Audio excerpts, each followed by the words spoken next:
Allah. Dan seandainya tidak, jangan anggap berpisahnya kedua orang tuanya itu bencana. Justru bisa jadi itulah yang terbaik. Itu yang terbaik.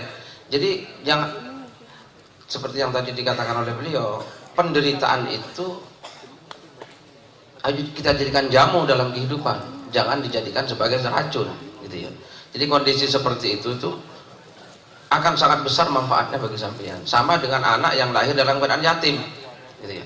Yatim mungkin itu kalau salah tompo itu sebuah penderitaan, tapi kalau benar menerimanya, yatim itu merupakan tempaan yang luar biasa, sehingga orang gara-gara yatim itu bisa jadi orang yang hebat, orang besar suatu saat, gitu ya. Maka beliau kita kan nggak setuju kepada maaf ya, kita tidak setuju dengan panti asuhan yatim itu kan, gitu ya. Kita kan nggak setuju, bukan berarti ya sudahlah yang sudah, tapi kalau bisa teman-teman nggak usah bikin panti asuhan yatim, gitu ya.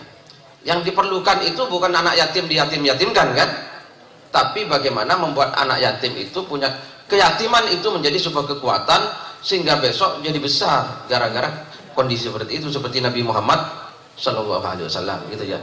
Jadi kondisi seperti itu jangan sampean terus ratapi terus menjadi sesuatu yang negatif sama sampean, bisa jadi itu yang sangat positif bagi kehidupan sampean, kan akan menjadi jamu, gitu ya. Oke. Nah, masalah warisan, nah ini yang sering masalah ya. Gini, harta itu seperti kata beliau tadi milik Allah Subhanahu Wa Taala. Ya. Maka Allah itu punya asma al-waris. Jadi harta itu dititipkan kepada orang. Ketika orang itu mati, kepemilikan harta itu kembali kepada Allah. Jangan keliru, bukan kepada anaknya loh. Ini tolong teman-teman, jangan keliru. Jadi orang kan beranggapan kalau orang tua mati, harta kembali ke siapa? Ke anaknya, istrinya, kan begitu ya? Tidak. Harta itu titipan dari Allah. Ketika orangnya meninggal, maka kembali kepada yang menitipkan. Maka Allah yang membagi, gitu ya. Jangan rebutan warisan, sampai nggak akan bahagia hidupnya kalau rebutan warisan. Jadi ketika orang meninggal dunia, kepemilikan harta kembali kepada Allah Ta'ala, maka Allah yang membagi. Maka tidak ada hukum dalam Islam yang sedetail faraid, gitu ya. Kenapa Allah kok turun tangan membagi bahwa ini setengah, ini seperempat, ini karena memang milik Allah harta itu. Itu tolong teman-teman ya. Jadi harta itu kembali kepada Allah Subhanahu wa Ta'ala. Maka sampai ada yusikumullahu fi auladikum lidzakari mithlu hadhil unsay dan seterusnya itu. Terima kasih. Gitu ya. Pertama kan perceraian itu kata Allah sesuatu yang diizinkan tapi tidak disukai, gitu ya. Artinya secara positif Allah tidak menyukai, tapi hanya tidak menyukai, tidak melarang. Karena Allah memang menciptakan manusia itu punya dua kemungkinan, yaitu menyatu atau berpisah. Jadi kalau Allah menyukai, Allah mengizinkan tetapi tidak menyukai, gitu ya, membenci bahkan, itu berarti ada peluang bagi manusia untuk berpisah secara budaya, secara psikologi ya. Maka hukumnya berhati-hati.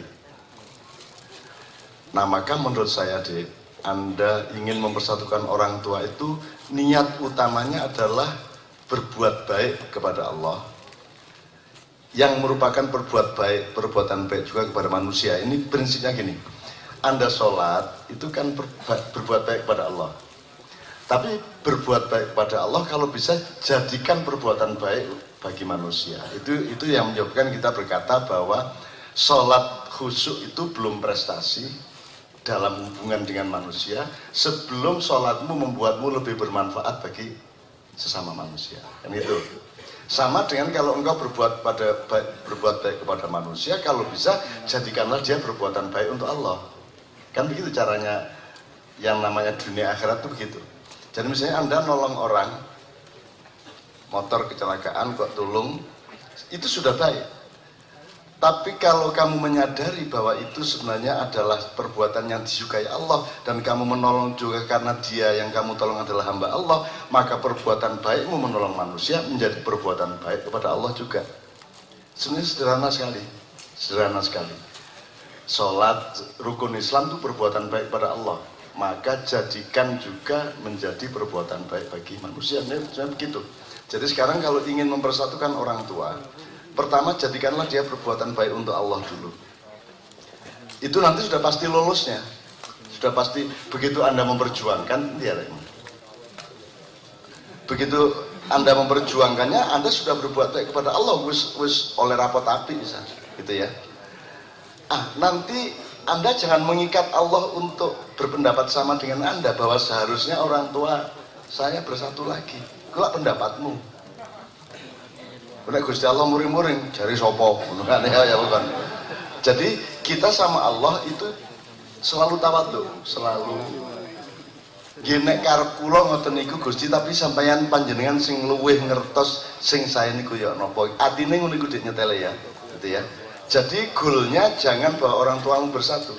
Goalnya adalah Allah Anda mohon untuk menurunkan atau mentakdirkan atau menentukan yang terbaik menurut dia. Sebab kalau terbaik menurutmu belum tentu baik bagi Allah, tapi kalau terbaik bagi Allah pasti baik bagimu, gitu ya. Perkara dianggap ngerebut warisan tak piturute itu jenenge jer basuki mawa beya nek cara Jawane. Ya nek gelem mangan kudu gelem ngising. Mosok mangan tok kadek ngising. Nek gelem entut kudu gelem ambu lah ngono. Nek kon nanjane kate mangan rujak ya kudu gelem kepedesen. Jadi semua perbuatan baik ada ongkosnya. Ya, tidak ada sesuatu yang tidak ada ongkosnya, tidak ada beonya. Jadi jer basuki mawa beo. Jadi menurut saya teruskan. Tapi yang paling kuat adalah Anda mendoakannya. Dan harus doa-doa yang khusus yang istiqomah. Apa setiap habis sholat Anda membacakan sakarmu kata Yasin to Al-Fatihah ping 9 ta apa ya, pilih saja. Semua kalimat Allah baik, pilih saja. Tapi hatimu ojo terikat, terikate ojo nang bapakmu ibumu bersatu tak gak, terikate pokoknya aku bersyukur apa saja yang Allah kasih karena mudah-mudahan itu memang yang terbaik untuk saya. Ojo lali aku iki ngalami dhewe lho ya. Ya sabrang ya kepingin ibu nedek karo aku bersatu meneh. Sabrang ya kepingin. Ya tapi lebih baik tidak bersatu lagi karena memang kondisinya lebih baik begitu. Karena kalau kemarin dia menjadi istri saya, sekarang dia menjadi saudara saya. Ide endi bojo karo dulur. Ide dulur. Dan saya sama ibunya Sabrang mengawal terus sampai dia nikah lagi, terus dia cerai lagi, kesulitan dengan ini itu terus saya memandunya. Bahkan ketika saya bercerai Mas, ke KUA itu wong telu becak karo Sabrang. Wong telu ya Sabrang roh prosesnya arek TK. Terus mari ngono mulai teko kono, mulai teko KUA terus diampirno nang kepala KUA mereka dia tahu nama saya, terus aku diampirno nang omahe ketua KUA. Terus biasalah dinasehati, mau dipertimbangkan lagi, gini. Terus sing mengkamuflase nasihat kau ketua KUA itu Sabrang. Jadi begitu deh Mas MH apa kait ngomong uniku Sabrang motong, Pak itu gambar apa Pak? Terus ngomong meneh, Pak ini rumahnya anu ya agak luas ya, gitu. Pokoknya Sabrang nutupi terus. Itu mbus apa sing ngongkon itu. Dan Sabrang tahu persis sejak kecil, ya. Dan dia tidak menuntut. Dan ketika Sabrang nikah di Kendari, ya, itu ibunya Sabrang bareng sama Mbak Novia mengawal Sabrang. Bahkan ibunya Sabrang gandeng, gelendot terus nang Mbak Novia. Artinya kami bersaudara sangat baik sampai hari ini, itu ya. Jadi wis muga-muga bapak ibumu diberi yang terbaik oleh Allah Subhanahu wa taala. Ngono ya. Aja adik ngongkon Gusti Allah persis kaya karepmu, ya. Kejaba gantian awakmu dadi Gusti Allah, dek dadi awakmu aja salah. Gitu ya, oke. Berikutnya, alhamdulillah. Bismillah. Oke. Yang ketiga dari Mas Putra, ada dua poin pertanyaan. Yang pertama terkait dengan khusyuk ketika sholat. Bolehkah membayangkan Allah ketika mengerjakan sholat? Yang kedua terkait dengan susunan Al-Quran, di mana ada Fawatihus Suwar, misalnya Nun, Qaf, dan seterusnya. Apa maksud dari ayat-ayat Fawatihus Suwar itu? Yang pertama biar saya dulu, yang kedua nanti biar Pak Muzamil dulu, karena dia lebih proporsional untuk menjawab itu, karena saya tidak pernah mempelajari secara formal. Ya. Sing pertama oleh tagak kon bayangno Gusti Allah ana mata loro gawedhe utawa nganggo serban kaya Gus Nuril ya to, utawa gawe utawa malah gondrong kaya Joko Bodo. Oleh tagak. Loh, iku menurutmu iku Gusti Allah ta bayanganmu tentang Gusti Allah?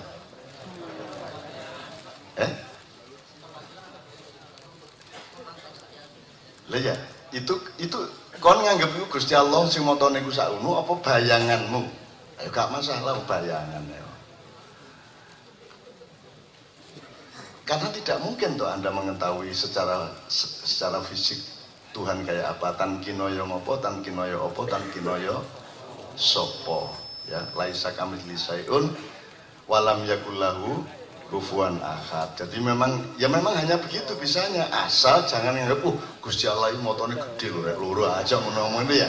Nah itu bayangannya enggak apa-apa. Nah ini memang yang menjadi problem umumnya masyarakat Islam. Rumangsane bayangan dia itu sama dengan faktanya. Itulah. Jadi misalnya orang tidak bisa membedakan Quran dengan pikiran dia terhadap Quran. Dia tidak bisa mengambil jarak dari sebuah ayat dengan mikire dhek nang ayat iku. Dia selalu mengatakan, loh ini Quran, duduk Quran, itu pikiranmu tentang Quran, kayak iso bedakno saiki ngomong saiki. Makanya kita belajar ilmu ruang itu, contohnya gini, supaya tetap menjadi ilmu komprehensif ya. Islam itu ruang apa bidang, apa bangunan, apa garis? Islam itu, Mas, D. Islam itu kalau Anda belajar garis, bidang, bangunan, ruang. Islam itu ruang apa bangunan apa bidang?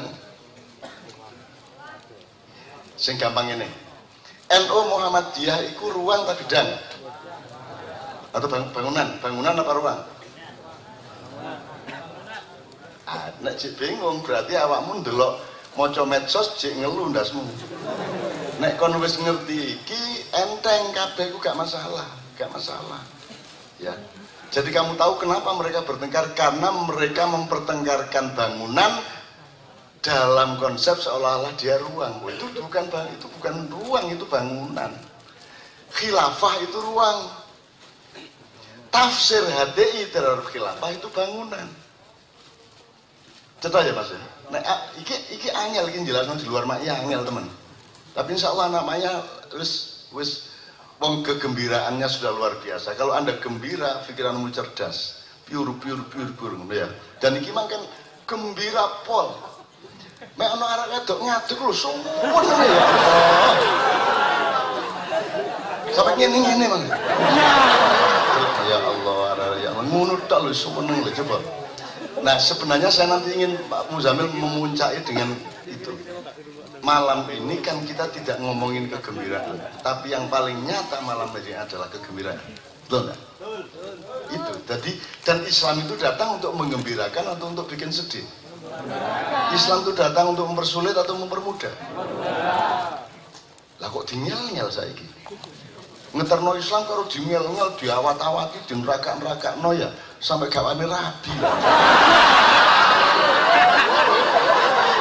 Ya nek aku ndelok potonganmu ini upama aku calon mertua ya udah ngeluh aku aduh aku mantuku celonone kayak ngono iku ya macam ya tapi aku tak jawab ya gak masalah ojo sedih kan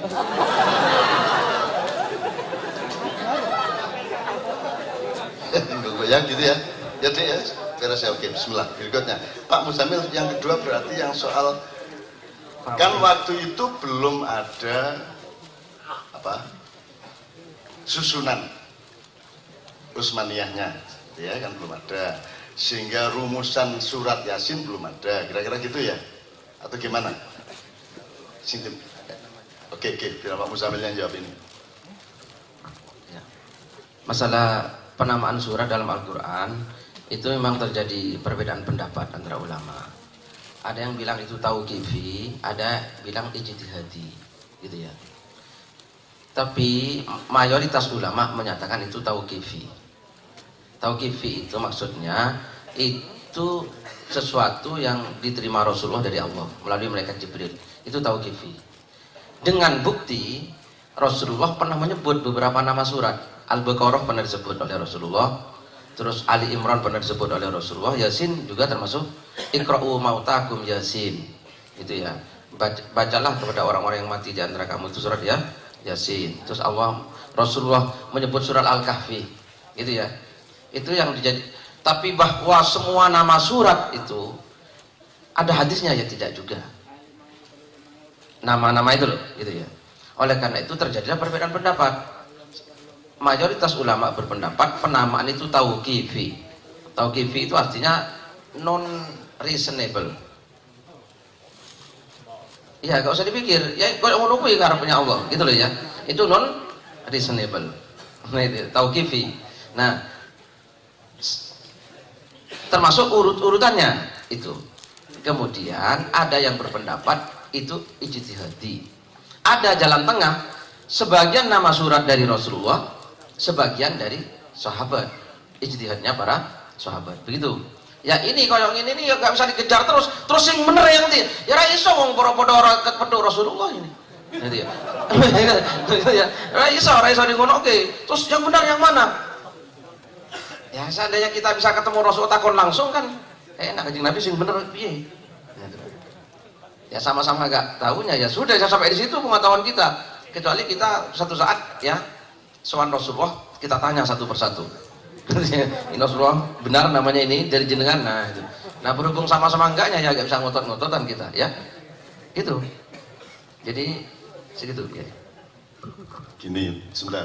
Ini tak nulisin Pak Muzamil ya. Yang Anda tanyakan itu kan konsep bangunan.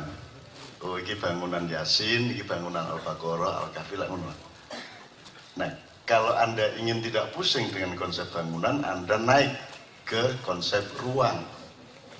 Bah iku biyen tauhid bah ijtihad. Tauqifi bah ijtihadi. Pokoknya mesti bener Quran. Bah kok wolak-walik ya tak gak? Kok gaduk-gaduk no, kok pelengkung-pelengkung no, kok odot, kok pokoknya mesti bener. Ngono ae kon, kok repot-repot.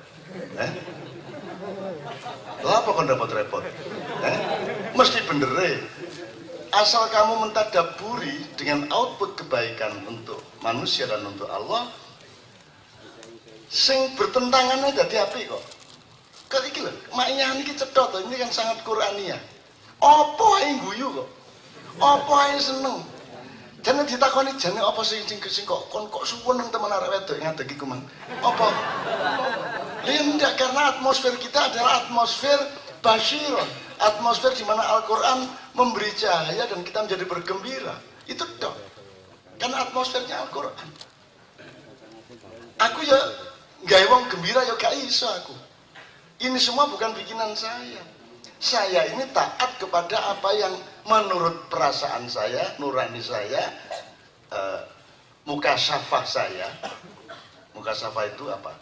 Daya buka tabir terhadap rahasia Allah gitu ya.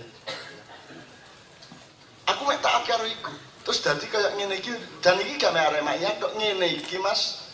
Ndek endi ae wis. Di mana saja bah wong maknya, bah duduk, bah polisi, bah tentara. Ngene kabeh. Kemarin malam acara yang terakhir itu peringatan hari kematiannya pimpinan preman Jogja yang namanya Gunjek. Di kampung preman Yogyakarta. Yang saya sebut kampung preman, dari kampung preman menjadi kampung beriman karena tingkat kekhusyukan mereka itu sangat khusus. Padahal itu kampung preman. Jadi ini banyak ceritanya, tapi aku gak enak ya etis kalau saya menceritakan riwayatnya dulu gimana. Tapi Gunjek ini adalah orang yang paling sakti di kalangan preman, yang paling ditakuti sesudah kepemimpinan Tejo sebelumnya. Sebelum itu nanti ada Kintoko, ada siapa, raja-raja sembilan. Raja terakhir Gunjek. Gunjek ini pada suatu hari direkayasa oleh pihak petugas hukum untuk dituduh menjadi pembunuh wartawan berita nasional yang namanya Udin. Setelah merekayasa orang lainnya gagal, akhirnya si Gunjek ini yang direkayasa untuk dituduh membunuh. Dan sudah diumumkan gambarnya di koran-koran, sehingga dia tidak bisa mengelak, maka dia lari ke tempat saya. Sampai tempat saya, tak sumpah dulu kamu bunuh apa tidak. Nomor 2, apa kamu bisa membuktikan siapa yang bunuh dia? Dia bisa membuktikan ke saya siapa yang bunuh, dia kasih fotonya ke saya, dan sampai hari ini saya simpan. Tapi kasus itu tidak berlanjut sampai hari ini, dan polisi tidak nanya sama saya diem aja. Terus Gunjek dikejar-kejar polisi, lari ke tempat saya, dan sampai tempat saya setelah saya sumpah, tak kayak surat singkat, surat keterangan. Semua urusan yang menyangkut Gunjek di bidang apapun saja melalui saya, .2 M. Ainun Najib, alamat ini tanda tangan. Wes, nyekel surat iku, nek kali ditangkep polisi, duduno surat iku. Polisi ini nggak takut tapi ngomong wah. Akhirnya dia bebas. Nah, dia gampangannya utang nyawa lah gitu ya sama saya, sehingga kemudian dia menjadi orang sangat baik. Dia bahkan kemudian kuliah sampai S2 di Malaysia. Dia sangat santun kepada orang, dan dia mendirikan 24 masjid. Gunjek itu. Ya. Dan jadi khotib. Jadi betul-betul dari hero ke zero, kalau istilahnya di malam, dari hero ke zero. Jadi dia luar biasa, luar biasa. Banyak cerita mengenai dia, dan saya ini semua jaringan preman pada waktu itu ya. Misalnya Gunjek itu gurunya namanya Gemblek, almarhum juga. Gemblek ini profesor, saya sebut ini Profesor Gemblek, gurunya maling seluruh DIY ya. Prestasinya masuk penjara 12 kali, Nusa Kambangan 13 tahun. Jumlah motor yang dicuri sekian ratus, jumlah mobil yang dicuri sekian puluh, jumlah kulkas yang dibawa lari sekian ratus. Pokoknya ono daftar prestasinya itu. Dan pernah saya ajak ke Mak Iyahan, ini profesor dan ini yang saya sayangi mereka semua. Dan sejak bersama kita Mak Iyahan, dan nggak hanya preman, sak londe-londe nih. Jadi saya pernah Mak Iyahan di Sarkem, memang di Sarkem. Ayo. Baru kan, ayo. Baru Sarkem kan ya, Pasar Kembang. Jadi pimpinan Germo Sarkem itu adalah mantan tenaga kerja wanita di Arab Saudi. Jadi dia pinter bahasa Arab, pinter ngaji. Tak unggah nonang panggung karo arek-arek para senang. Dan selawatan arek-arek. Gitu, selawatan sama dengan di Doli itu 3 kali kita ke sana. Gitu ya. Bukan untuk mengutuk mereka, gak usah dikatakan haram itu melacur. Sopo sing gak ero. Gak perlu yo ero kabeh. Masih kon gak sekolah, gak tau dilanggar yo ero nek ngono gak oleh. Yang mereka butuhkan bukan status hukum mereka, yang mereka butuhkan adalah jalan keluar untuk masa depan mereka. Maka yang di Doli itu kan terus tak ngene aku nyun saya aku cek contoh ya. Rek sing bayarane tambah suwe tambah munda angkat tangan. Gak ono. Itu kalau sing angkat tangan mudhun kabeh. Misalnya perawane 750 engko mari ngono 2 jam kare 75. Tahun ngarep mudhun 50. Tahun ngarep 30. Terus mari nu karek 20, ACDC nek AC 10, DC 10. Nah, rek hitungan rek, kira-kira engko ke titik 0 iku tahun pira awakmu? Nah, nek wis awakmu menjelang titik nol, kudu wis siap untuk keluar dari sini. Mas yo kon ndek kene, yo gak dipilih sapa-sapa kon mek diliwat-liwati tok ae. Akhirnya kon wis nek wis menjelang titik nol, kalian harus sudah punya keterampilan, sudah harus menghimpun modal. Kudu duwe bayangan kok kate marung ta, kate gawe jajan ta, kate jahit ta, sakarepmu apa sing kon iso. Akhirnya daftar mereka Mas ke kita. Cak, saya insya Allah 3 bulan lagi siap. Metu maksudnya. Oh, ya. Siap maksudnya siap berhenti di situ. Ya, terus dia akan kerja keluar. Gitu loh. Kalau tidak pakai proses itu, menghentikan tempat pelacuran terbesar se-Asia Tenggara, ya revolusi mereka. Ya, tetapi dengan alhamdulillah dengan Kiai Kanjeng, dengan Mak Iya, preman-premannya ya ikhlas, germo-germone ya ikhlas, sampai-sampai tuan rumahnya waktu itu adalah germo yang paling besar dan paling kaya di Doli. Kudune moreng-moreng toh kudune, karena germo akan kehilangan kerjaan. Tapi mereka cinta sama saya, mereka cinta sama kita, sampai Kiai Kanjeng iku nek nggone pelacuran kan ono etalase tadi. Ono kaca jurune itu terus mari nek di Amerika pokoknya ngene iki muda ndek njero kaca ngene to. Terus ana bolongane. Nek kon jemok $1. Nek rada ndukur $3. Oh. Aku rada pengalaman pengetahuan itu. Ya di Doli tidak sampai begitu, tapi Kiai Kanjeng sing akhirnya pada berdiri jejer di dalam etalase itu jadi pura-pura jadi pelacur sing ngene. Wah, nyenengno fotone nyenengno iku. Kiai Kanjeng yang menikmati apa? Motor loro gede iku mau ya. Oke, jadi ini tadi sekali lagi Pak Muzamil sudah menjelaskan mengenai apa tadi? Istilahnya tadi Pak, istiadat sama tauqifi. Menurut saya Anda tidak usah memperdebatkan Quran sebagai ruang, Quran sebagai bidang dan Quran sebagai. Lu gimana kalau dia ruang kamu ukur secara garis ya nggak notot,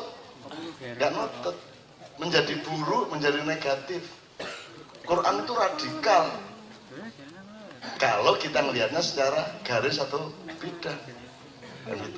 Wakah ya sing iso kok bantah, nek kon berpikirnya garis atau bidang, maka mari kita berpikir ruang. Kalau pokoknya Quran mesti api. Aku berniat baik mesti api. Masuk gak masuk akal api, tak gawe nih mulai. Aku ngono iku. Dan ilmu saya ini di majalahnya teman-teman Babang Wetan kan saya nulis tentang korban tahun 1980. Anda baca itu.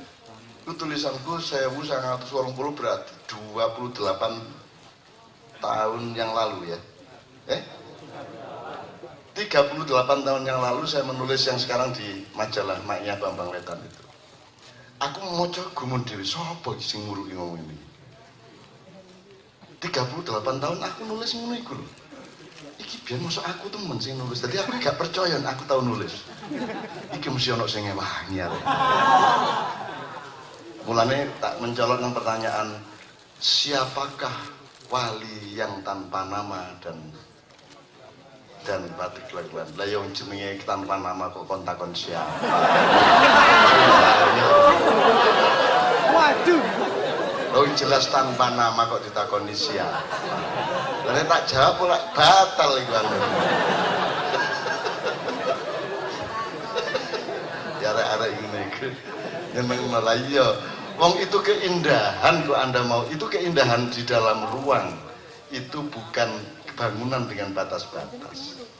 Karena soal wali itu in between. Ya, nabi nggak sampai gitu ya. Kalau nabi agak ada padatannya sedikit, tapi itu dari Allah padatannya. Kita tidak bisa merumuskan lagi nabi, so, hanya Allah. Kita ikut padatannya Allah, iki nabi, iki rasul, menurut saya. Kita sendiri baru nyari, oh ini katanya wali, ini gak wali, gak iseng ini ya. Tapi itu semua relatif, itu semua goyang. Jadi Anda jangan berdebat soal itu menurut saya. Nah, sopo, gue tak duduk nolak, jadi gak tanpa nama, kan itu ya apa kan? Seneng aku. Jelas tanpa nama kok ditakoni sopo. Sopo cak satrio piningite? Lo jenenge piningit kok ditakokno. Yo jadi sengitno iku jenenge rek. Nek tak bukakno lak gak dadi piningit meneh. Satrio pambuka ya. Kok niku yo aneh-aneh kok niku. Tapi aku seneng itu sebagai kemesraanmu di dalam batin dan itu jangan sampai terjawab. Nek terjawab, pertanyaan tuh nggak bisa diteruskan tuh. Kamu kehilangan keasikan. Lu sing enak gak jelas kok. Iya, yang ada sesuatu yang memang sebaiknya nggak begitu jelas. Ada. Misalnya, apa sebabnya orang berpakaian? Bayang non gak berpakaian.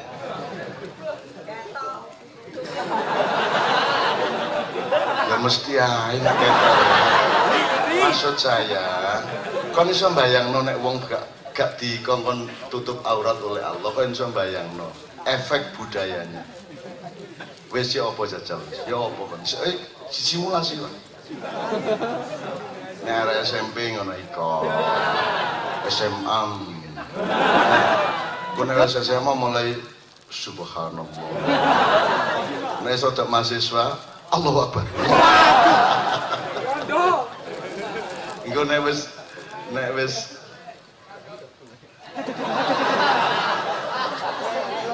gak aku ngene iki tak terus orang aku iki gane guyon ngono-ngono iku. Aku iki saya itu Mas tadi kan nyun sewu ya Pak Jamil. Kan ada video beredar itu ada saya memoderatori Gus Dur sama Cak Nur ya kan? Itu sebenarnya ada video lain saya memoderatori Gus Dur sama Pak Amin Rais, saya menegosiasi mereka. Jadi aku nang Gus Dur, Gus karep sampean ya apa nang Pak Amin? Ngene Cak, ngene. Oke, aku nang Pak Amin. Pak Amin sampean Gus Dur ngene, sampean ya apa? Ngene Cak. Wis, akhirnya aku bolak-balik ngene iki akhirnya tak temokno di Masjid Sunda Kelapa.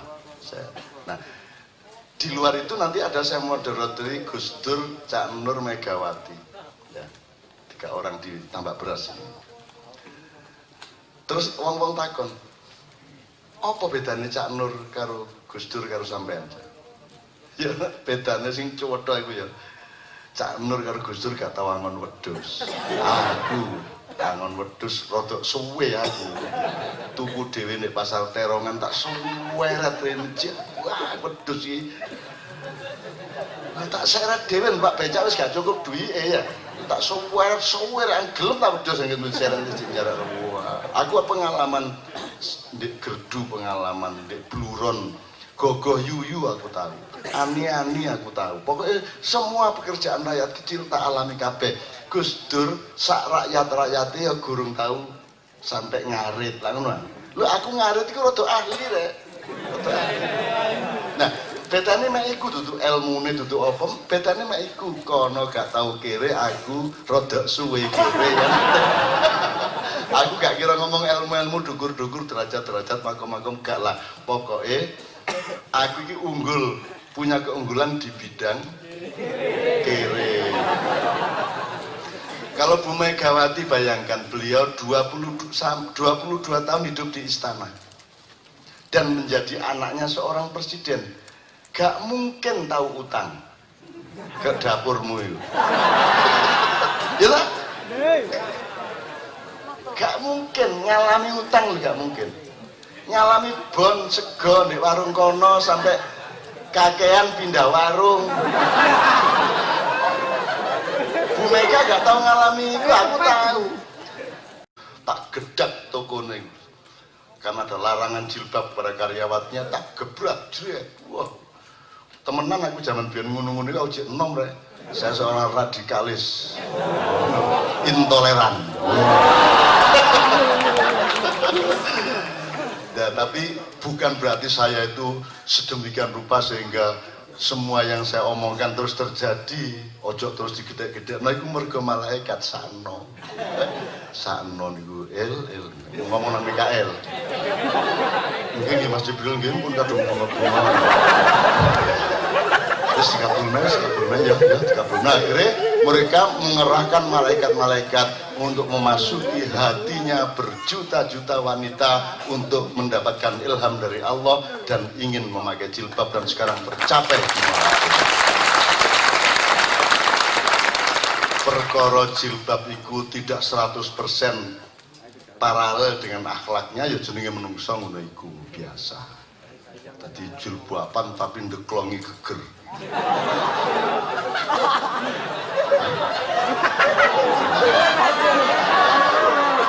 Gonceng lho.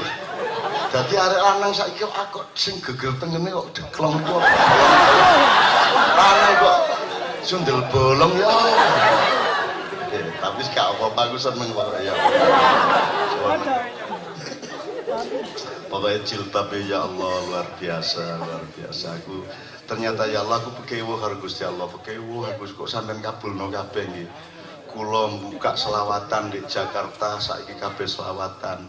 Gak ono wong nembang biyen isin. Man paman sing guyang jaran napa mriku enten popok beruk keli. Gak ono wong biyen ku sarungan isin ya ta, nembang isin. Aku nekat nang ndi Sudrun tak gawa nembang drun. Zainul selawatan nul, hadat selawatan. Nyebut Umar awas kon, nek Ali tok awas kon. Aku gak ngomong sia, gak ngomong pokoknya tak awas kon, gak ada nyebut Umar awas kon aku guyon tok kok isin dadi kabeh ngguyu karo aku itu. Jadi alhamdulillah semua dikabulkan oleh Allah. Jadi awakmu semua yang berjuang, pusatkan perjuanganmu pada kenikmatan kau beristighosah kepada Allah. Perkara kabul apa tidaknya wis to, percaya nek Allah selalu beritikat baik dan selalu husnudzon kepadamu dan selalu tidak tegaan kepada Allah. Percaya, ngono ya. Tepuk tangan untuk teman-teman yang membawa persoalan ini. Berikutnya. Yang keempat dari Mas Amin terkait dengan fenomena masjid yang sekarang dipageri, dikunci, kemudian kotak amalnya digembok. Bagaimana menyikapi fenomena itu, bahkan sampai sholat pun harus ditunggoni sama salah satu takmir. Ya gak ya ditunggoni, gue jane ya lel kate lapor nek nek ngono ya mesti wong dhek wis kate nutup lawang terus kon teko terus kon mlebu ya mesti edek lu ngene kuwi gak berarti nunggoni kon yo gak. Cuman memang gini Mas, aku tahun 1974 saya begadang di alun-alun Malang. Di seberang ono masjid ya. Ono masjid baru nek terus ono pasar besar iko sapi turute. Nah aku di atas jam 12 wis gak semua mlebu masjid. Ngono lho. Akhirnya aku kudune kan ngledak-ngledak nek nirati kon nek masjid iko. Mergo gak iso mlebu digembok aku terus nulis puisi. Efeknya saya nulis puisi dan puisi itu kalau Anda bisa browsing puisi itu judulnya Masjid 1 terus manu Masjid 2, Masjid 3 dimuat di Harian Kompas hari Minggu pada tahun 1974. Ya, aku seneng puisi ini. Dan aku bayangin Gusti Allah di jero, saknone dikurung di jero. Digembok tekan jopo. Saknone Gusti Allah dikurungi lah. Walah.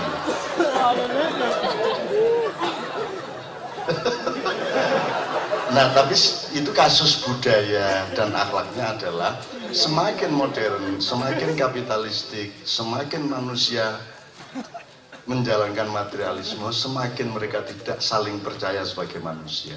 Apa sebabnya digembok? Mergo wonge gak dipercaya. Engko nang nyolong, engko nang ngotori, engko nang ngene. Jadi manusia tidak bisa percaya satu sama lain. Kalau kamu tidak dipercaya, kamu akan berlaku semakin tidak bisa dipercaya. Maka dia juga semakin tidak percaya. Jadi itu dialektika negatif namanya. Tambah suwe, tambah gak dipercaya, tambah digembok-gembok. Nah, sebenarnya yang disebut kebudayaan itu adalah sesuatu yang dinamis. Misalnya gini, awakmu nggawa arek TK ta SD nang pantai selatan. Lah, rodok ombak gede ya. Nek arek-arek iku kok jarno ngelangi, engko iso ana sing ilang, didilat kalau Nyai Kidul. Mergo angel dan pegel iki njogo arek-arek terus, akhirnya wis gak usah nang pantai siji, utawa pantainya ditutup. Nah, itu yang terjadi pada Islam. Jadi anak-anak tidak diberi peluang untuk berjihad dan berlatih ya, dan menempuh perjuangan sehingga dia sendiri akan menaklukkan nafsunya. Akhirnya timbangannya ngalang ditutup aja. Maka masjid pun ditutup. Karena manusia tidak dididik oleh lembaga-lembaga Islam untuk menjadi manusia yang bisa dipercaya. Akhirnya semua institusi Islam adalah institusi yang tidak percaya kepada umatnya sendiri. Gitu loh. Turu masjid gak oleh, terus siapa? Terus masjid gaya apa? Gaya sembahyang. Masa sembahyang sedina ping 300. Sembahyang ping 5 tok diluk tok ya. Lah terus mari ngono. Terus siapa? Di masjid terus kon ngene terus ngono. Ya turu ah. Nek usah kok gak apa-apa sih Pak. Cuman ojo terus mbok gagah ning ngarepe imaman ya ojo. Mbok gagah kate ternyata gak katokan itu sarungnya buka itu sudah oleh. Tapi menurut saya memang kita semakin kalah oleh dialektika budaya dan akhlaknya manusia, sehingga kita makin lama makin bersikap hukum. Dan itu kan bukan pengelolaan hukum. Manusia hukum itu kan kalau terpaksa gitu. Lawang itu terpaksa toh. Itu hukum toh, gembok set. Nah, itu mencerminkan kegagalan silaturahmi kita. Gitu loh. Malah Dek Mak Yakin ini kan ono pagere, gak ono. Kon sopo gak masalah. Kon kate lapo gak tak takoni ya ta gak. Kon niat api ta elek lho gak tak takoni. Kon latar belakang mopo gak ada masalah. Dek kene gak ada masalah. Meskipun ini tidak bisa dijadikan ukuran untuk masyarakat luas. Itu ya isone men dek kene tok. Tapi kan dek kene kan kita belajar saling percaya satu sama lain. Begitu kenalan podo-podo makyahane kene merasa aman. Ya tak gak? Merasa aman. Kate dagang ya wani ya. Mas Yon kok di antara 10 ya misalnya ono loro sing breset ya biasa. Kan gitu. Gak ono wong ganteng nemen ono wong wangi sak ndukur sampai nisek gak ya ono badeke barang. Begitulah kehidupan gitu. Jadi menurut saya ya jadi ngersulo lah. Ya nggawa sajadah dhewe kon sembayang ndek ngarepe gemboke iku. Ya. Di gembok lawang terus kon sembayang pas ning ngarepe lawang digembok iku. Sembayang sing suwe wiritono sing suwe. Di trotoar ta iku berarti. Gak apa-apa sembayang sing suwe. Cek tak mirip kono arek sembayang ndek kuno ya. Wis sing suwe wiritono sing penting sing banter. Untamu macam-macam kok itu wis sampai tak mirip ndelok. Kok kon sampai akhirnya mereka lho. Ya mereka ditutup lawangnya. Lah kuwi kita mriki mulane kon rabi wis kon mari sopo langsung nang ngarepe omahe ndek ngarepe pagere lungguh ae ndek kono lungguh wis gak lapo-lapo lungguh tok sosial ditakoni lapo ndek kene cinta ya Pak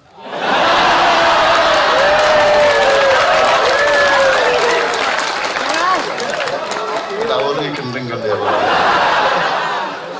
Nanti kita jawab. Tapi intinya ojo ngersulo apa sing kok depi, tapi kon kudu memaknai dan menyikapi. Nah, memaknai menyikapi itu kan bisa kalau kamu orangnya gembira dan punya ruang dengan konsep ruang, kamu akan punya ide sangat banyak. Termasuk ya sembayang ndek arep gemboke kok repot. Gitu loh. Tayo apa lah kon lak akan punya ide macam-macam gitu loh. Ya, ngono ya. Yang kelima dari Mas Bakhtiar Mojokerto, di Al-Quran ada penggunaan kata akal. Menurut Mas Bakhtiar ada 23 kata akal yang tertulis dalam bentuk kata kerja atau fi'il. Tapi dari 23 itu hanya ada satu fi'il madi dan yang lain menggunakan fi'il mudhari, yang berarti itu bermakna proses sedang dan akan berlangsung. Terkait dengan perintah dan semangat untuk terus belajar. Bagaimana kalau hal itu dikaitkan dengan kalimat khairukum man ta'allamal Qur'an wa 'allamahu. Sebaik-baik kamu sekalian adalah orang yang mempelajari Al-Qur'an dan mengajarkannya. Mohon di Yai Muzamil. Monggo. Baik, terima kasih ya. Jadi memang dalam Al-Qur'an akal tidak ada yang disebut kata benda. Al-aqlu itu enggak ada. Jadi yang ada la'allakum ta'qilun, terus afala ta'qilun. La'allakum ta'qilun artinya barangkali kamu semua mau mempergunakan akalnya, gitu ya. Afala ta'qilun, apakah kamu semua tidak bisa mempergunakan akalmu? Kan dulu. Kalau kamu tadi bilang apa? Cuk, apa? Ya. Jadi afala ta'qilun, apakah kamu semua tidak bisa mempergunakan akalmu, kan gitu.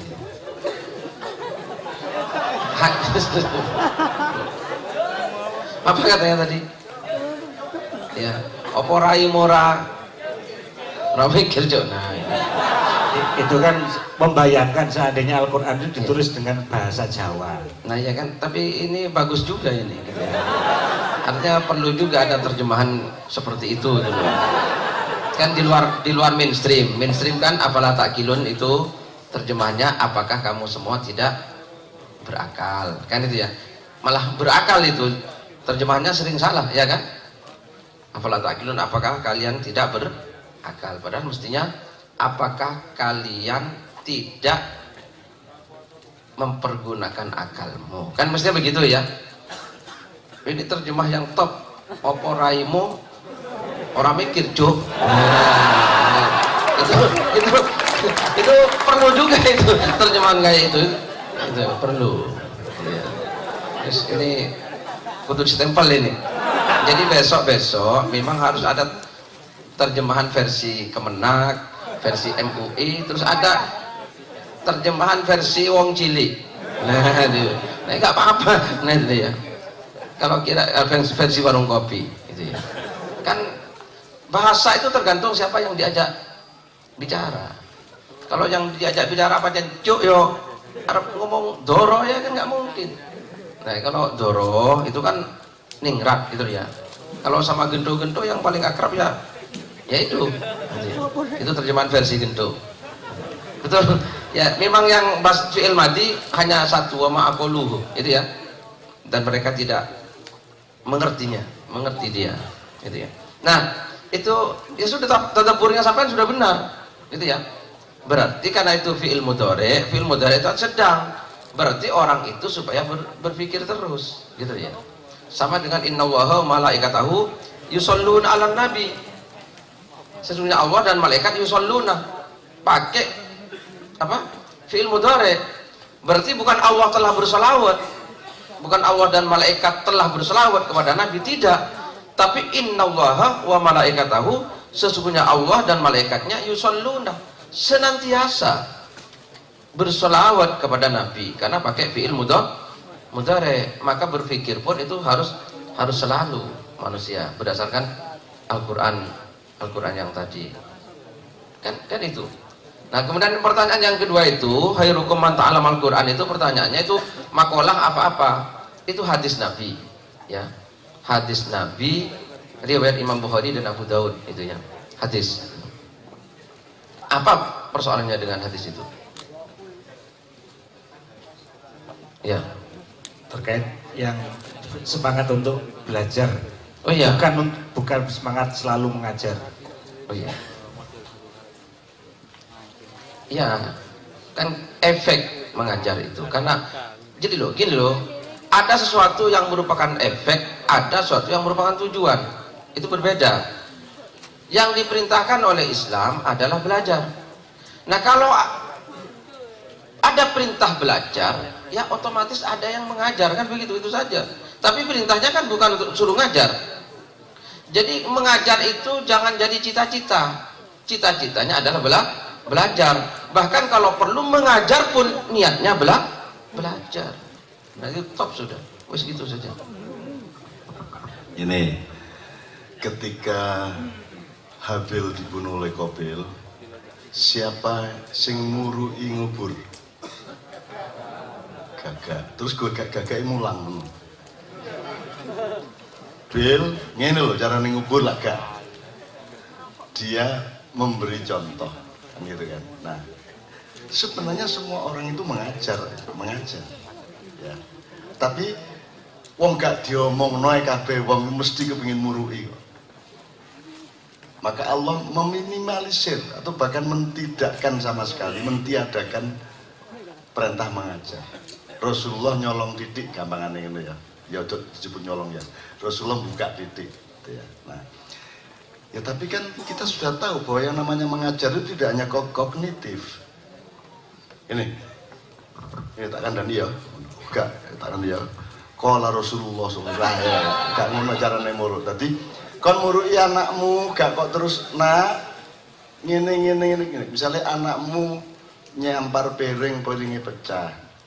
Anakmu tetep kok gak kok kon wong cilik, gak kok kon ngukupi, tapi kok jak kon ngukupi anakmu bantu di titik. Itu kan mengajar. Nah, mengajar kan ada strateginya, ada kaifiyah, ada siasat, ada metodologi, ada strategi dan seterusnya. Dan kita sudah ngomong tuh strateginya. Nek ji'adoh bil hikmah, nek wis dadi sak majelis fastabiqul khairat. Kalau sudah sangat dekat, tawasau bil haqqi wa tawasau bis sabr. Nah, jadi memang wa'an lamahu, tetapi kan gak begitu saja alamahu kok terapno dengan cara kognitif seperti sekolahan. Nah, saiki lak sekolahan budayane. Mulang wong-wong iku. Tutur-tutur lah ngono. Nggih ta mboten? Gak kenal lho tutur-tutur lah wis. Liwat WA. Gak kenal, gak tau ngekeki mangan, gak tau neraktir. Aku ngelamar anake gurung karuan diterima mergo gurung jelas sembayangku. Ya. Nasihati lah nama. Jadi yang dimaksud tidak mengajar itu adalah dalam konteks bahwa ada tradisi umat Islam nyun sewu, para pemimpin, para ustadz itu sing dididik nuturi wong gitu. Karena kalau nuturi wong itu kan vertikal deh. Iki iso, iki gak iso, iki alim, iki gurung, iki soleh, iki gurung, iki pinter, iki goblok lah ngono. Nah itu yang kita rombak di Ma'iyah dengan sinau bareng. Sinau bareng itu horizontal, egaliter, kan gitu. Janjane aku ya mulang, tapi ojo ketok. Aku ilmu Jawa jane rek. Menang tanpa kon nek menang ojo sampai sing kon menang sing musuhmu iku krasa kalah. Lho, sing menang sing tepak iku nek musuhe gak krasa kalah. Lho iku nek kon wis iso ilmu iku kon menjadi manusia bijak di sekitarmu. Kon iku tak rayu, kon ngerayu arek wedok aja sampai arek wedok ro nek rayu, mlayu maring ngono nek ro. Kan gitu. Jane kon yo ngerayu, cuman ojo ngerayu dalam arti kognitif, teknis seperti yang selama ini terjadi gitu loh Dik, maksud saya. Gitu ya. Nek arek wedok Dik oleh mau ngerayu dengan kata-kata seperti orang mulang dengan kata-kata ya mlayu arek wedok. Kudu menang tanpa ngasorake, ngeluruk tanpa bondo, gak ero nek tak serang apa itu. Rumangsane aku mek omong-omongan padahal tak serang.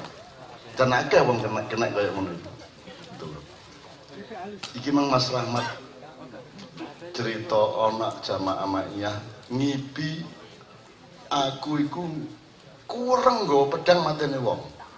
Terus ana aku dikancani raksasa gawedhe. Terus wah aku kewejem pokoke, kewejem. Aduh, just tak tebal no, wis entek. Ternyata sing tak pateni ku aku dhewe. Apa ya gitu? Kan saya bayangno sastra secara sastra. Aku mateni sing tak pateni ya aku dhewe. Ya apa tadabure ya apa ngono. Kan saya selalu bilang jangan percaya sama saya. Lalu jelas. Di KC Kenduri Cinta pernah ada judul Bunuh MH. Karena sih bukan Allahnya. Saya ini mungkin menjadi transformator dikit gitu ya. Tapi kan Allahnya tetap Allah, bukan saya. Jadi jangan berhenti pada saya. Jadi jangan menyangka saya sakti. Jangan menyangka saya bisa apa saja. Saya tidak bisa apapun saja. Kecuali Allah mentransformasikan dan mengizinkannya. Kan begitu. Nah, kaki gak bisa apa-apa deh. Jadi jangan salah tangkap. Nanti progres akan bikin kok. Yang saya ngomong di KC bulan terakhir bahwa kalian jangan percaya sama saya, kalian harus waspada kepada saya. Kalian harus jangan menelan begitu saja omongan saya. Kalian harus tahu bahwa saya ini dhoni, bukan qot'i. Bahwa saya ini ijtihadi, bukan tauqifi. Benar deh. Itu berarti saya membunuh diri saya sendiri, dan saya tuh punya kenikmatan membunuh diri saya sendiri. Jadi aku mau, saya tidak akan kagum kepada kekaguman orang, gitu loh. Jadi aku gak gede ndasku laga. Gitu. Jadi aku itu menunggu kabeh tak balekno. Ini termasuk untuk menjawab yang tadi itu. Ya apa carane aku ku metu Mas apa? Mas Aris. Ya sekalian mencolot ya. Itu tidak bisa Anda hilangkan. Selama Anda menjadi manusia di bumi dengan jasad, Anda punya potensi ananiah ya namanya. Rabi zuhud. Malam pertama mek ngene tok. Mas. La haula wala quwata illa billah. Ya enggak, nafsu harus punya karena itu hakikinya hidup jasad dia Anda itu ada nafsu. Kalau tidak ada nafsu, tidak ada perjuangan, tidak ada dinamika, tidak ada progresivisme, tidak ada apapun. Nafsu pasti ada. Anania atau egoisme harus ada. Saya aja membangkitkan egoisme saya untuk hal tertentu. Misalnya, saya tuh tidak punya nafsu politik, sehingga saya tuh selalu keliru delok Jakarta. Oh, aku ditemoni wong sing nyekel bom 16 di jalan tol 8, di pom bensin 8 di sekitar istana. Terus dia melihat dari monitor televisi, monitor intelijen, saya omong-omongan sama Pak Harto, yang dia pikir akan tegang dan bom itu akan meledak kalau Pak Harto memberi perintah atau Pak Harto pingsan atau Pak Harto memberi kode. Karena kalau Pak Harto sampai turun, kemudian tidak jelas penguasa berikutnya, maka TNI harus take over. Nah ketika dia ngelihat di video itu, di TV monitor itu, aku karo Pak Harto guyon cikikian. Guyon, iki apa sih? Jare reformasi guyon tok ae. Pak Harto guyon tok isine karo aku itu. Cak Nur terutama. Cak Nur cok kikian. Cak Nur itu seneng banget kalau saya ngomong mesti guyu deh. Mesti guyu. Karena aku ngomong Pak Harto aku mau mangkel karo Golkar karo TNI. Benci aku, Pak. Lho, enten opo Cak?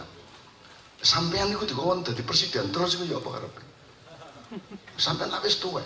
Kan duwe hak untuk ngomong putu tak le apa ngono. Maksud aku dadi presiden terus. Lah itu kan katanya murid-murid gak iso. Iki ngongkon aku mudun kaya apa iki lak ngono. Jadi aku mbelani sekaligus ngongkon mudun lak ngono sebenarnya hakikatnya. Gitu loh. Itu namanya diplomasi itu. Dan aku acting temenan. Wis sampean gak apa-apa, presiden gak padaan sampean, tenang aja. Tak kancani sampean. Ngono. Akhirnya diomongno seperti kata sahabat saya tidak jadi presiden tidak padaan ngomong lho. Aku takon nek gak maiyah iso ta ngongkon raksasa gedene sakno ngongkon ngomong gak padaan iki. Nah, waktu itu Pak Amin Rais kita larang untuk ikut pertemuan. Pak Harto juga tidak mau kalau Pak Amin Rais ikut, dan saya bilang sama Pak Amin jenengan temriki mohon menggo nggih, nanti Pak Amin tidak usah ketemu Pak Harto. Pak Amin sebenarnya tidak suka dengan keputusan saya, tapi kemudian ya tidak bisa tidak, karena saya yang menginisiatifi supaya Pak Harto turun bersama 5 orang yang tidak ada Pak Amin Rais di situnya. Jadi dia tidak bisa apa-apa karena dia bukan pemerakar saya. Apakah Pak Amin, kalau Pak Harto, kenapa Pak Amin tidak boleh ketemu Pak Harto? Kenapa Pak Harto tidak mau ketemu Pak Amin? Karena Pak Amin adalah seekor macan dan Pak Harto adalah raja macan. Nah, belayan iki nek macan dicatek raja macan tambah bahaya.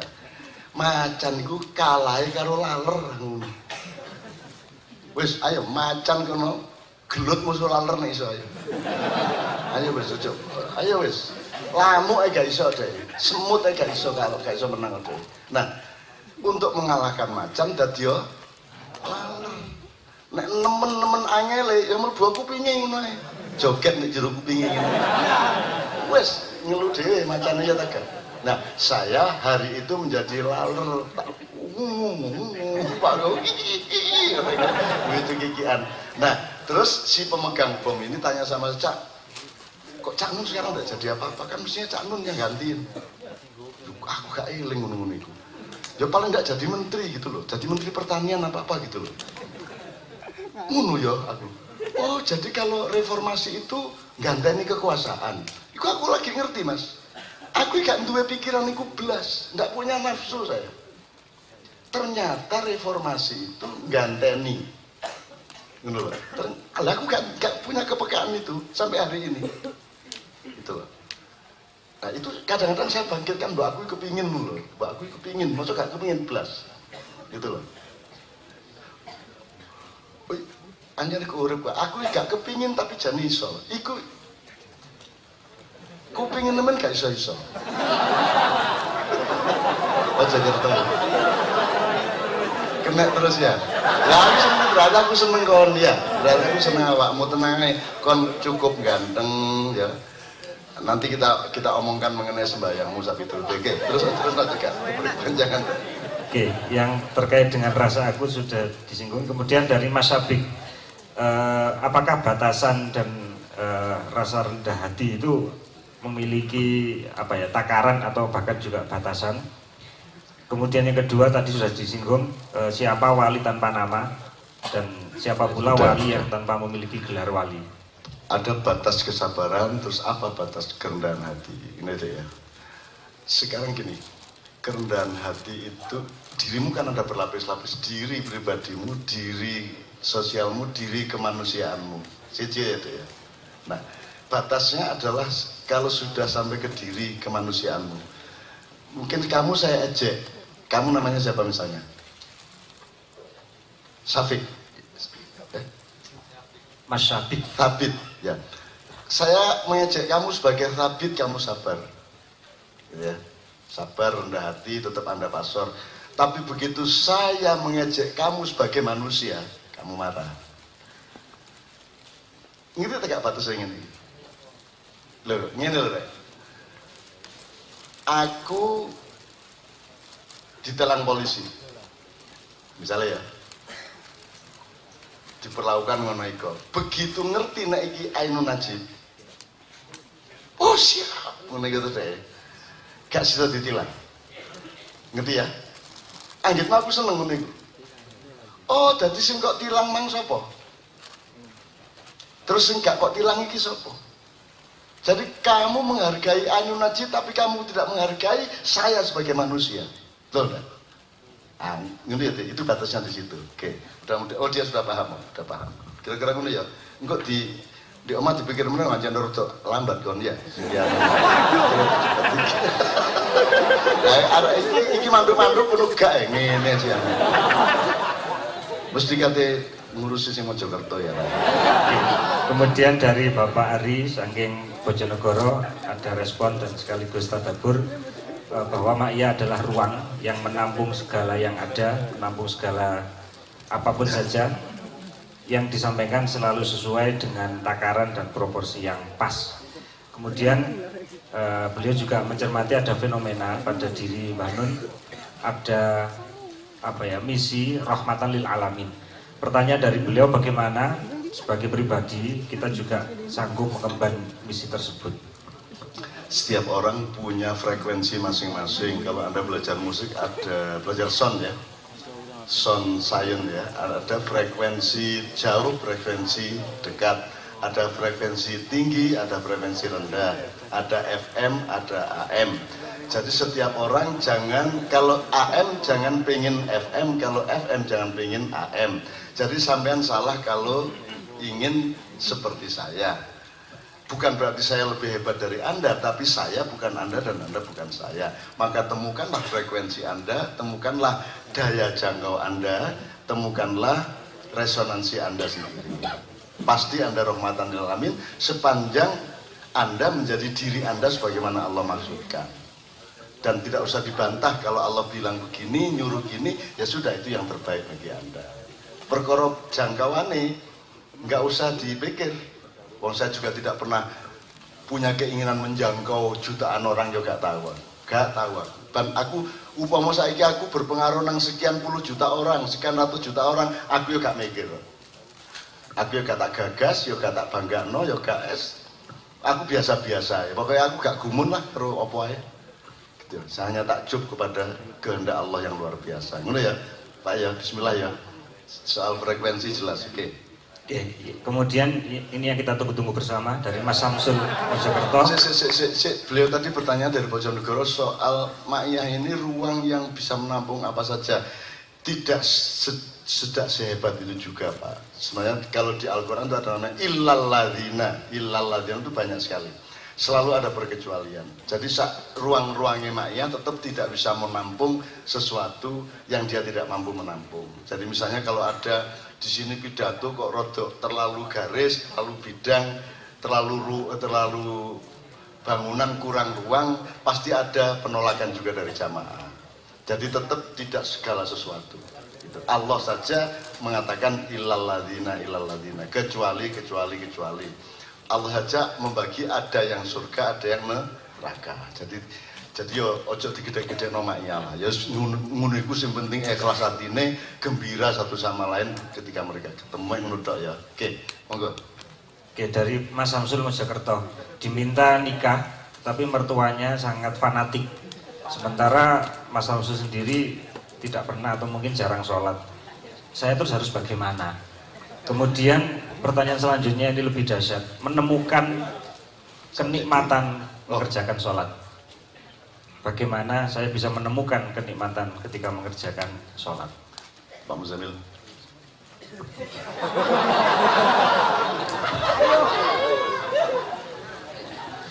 Masalah menikah tadi, sesuatu yang didapatkan dengan perjuangan yang berat itu nanti akan terasa lebih nikmat daripada sesuatu yang didapatkan secara mudah, gitu ya.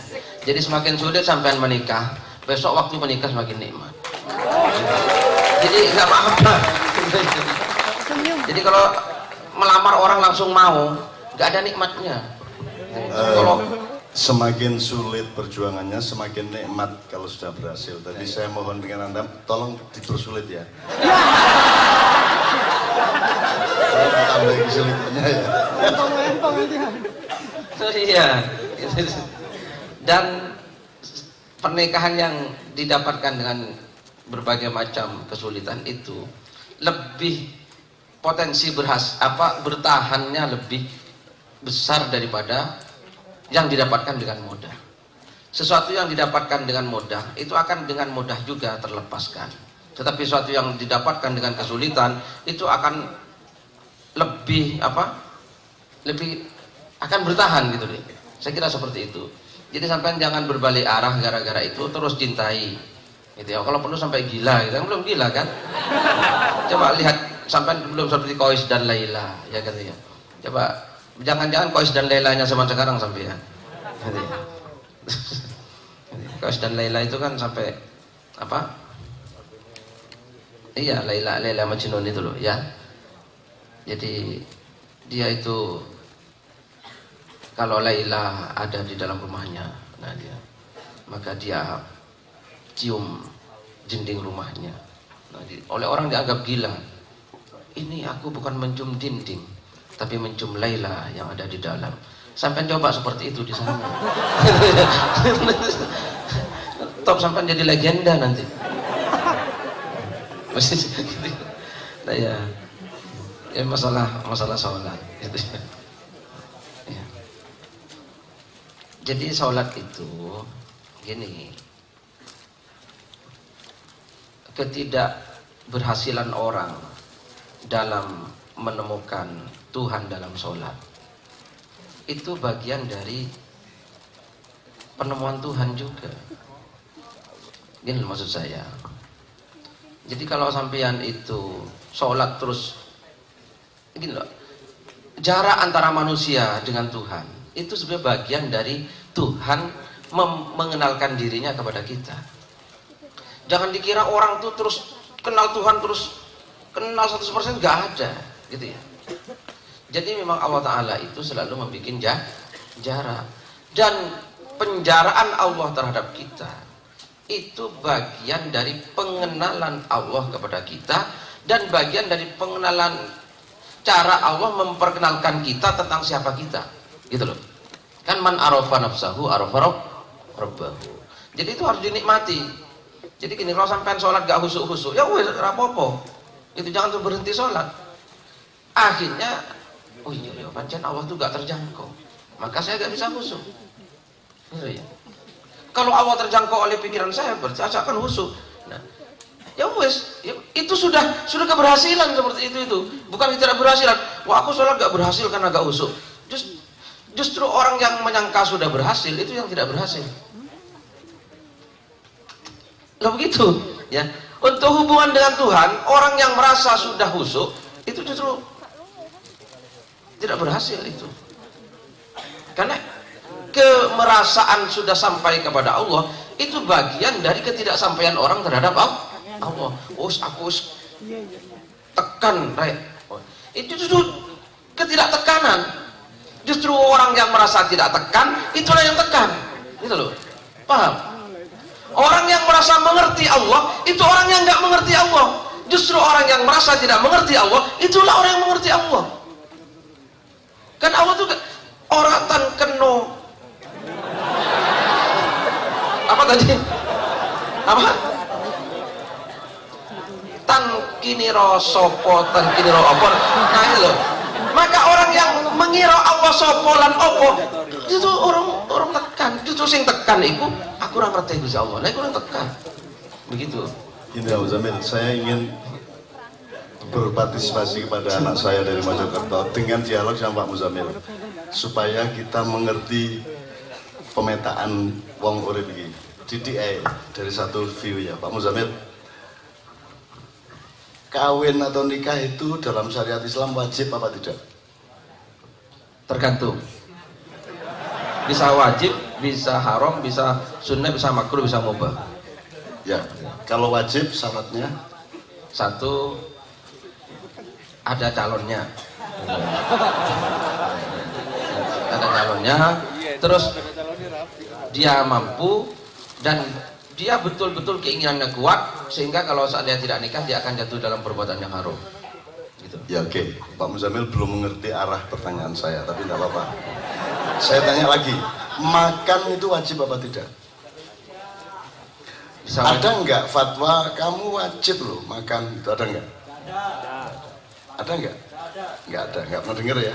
Minum wajib, apalagi. Saya cuma ingin mengatakan gini Pak Muzamil, kewajiban itu diturunkan atau diterapkan oleh Allah untuk hal-hal yang kamu malas melakukan.